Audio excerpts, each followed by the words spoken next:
কংগ্ৰেছে আকৰগোজ মনোভাৱ এৰি সৰু সৰু দলবোৰৰ লগত অলপ এৰা ধৰাৰ মাজেৰে তেওঁলোকে মিত্ৰতা কৰক।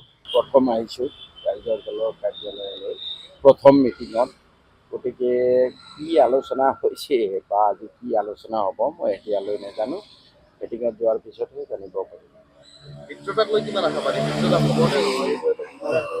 একো নাজানো, আজি মিটিঙত গ'লেহে গম পাম। গোটেই দেখি আপুনি কি বুজিছে?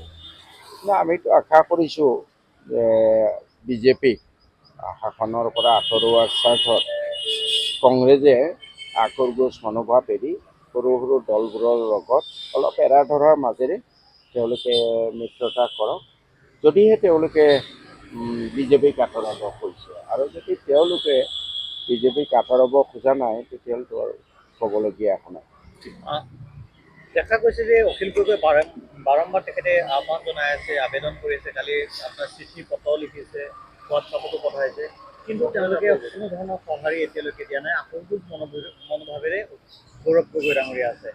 এনেকুৱা হ'লে ক্ষতি নহ'ব জানো আপোনালোকৰ, যিহেতু নিৰ্বাচনৰ বেছি দিন নাই? চাওক, এই মিত্ৰতাৰ কথাবোৰো ৰাইজৰ দলৰ পৰা আমাৰ সভাপতি বা অন্য যিসকলে কৰি আছে, মই সেইবোৰৰ লগত জড়িত নহয়। গতিকে কেনেকুৱা ধৰণৰ আকৰগোজ হৈছে, কি হৈছে মই নাজানো।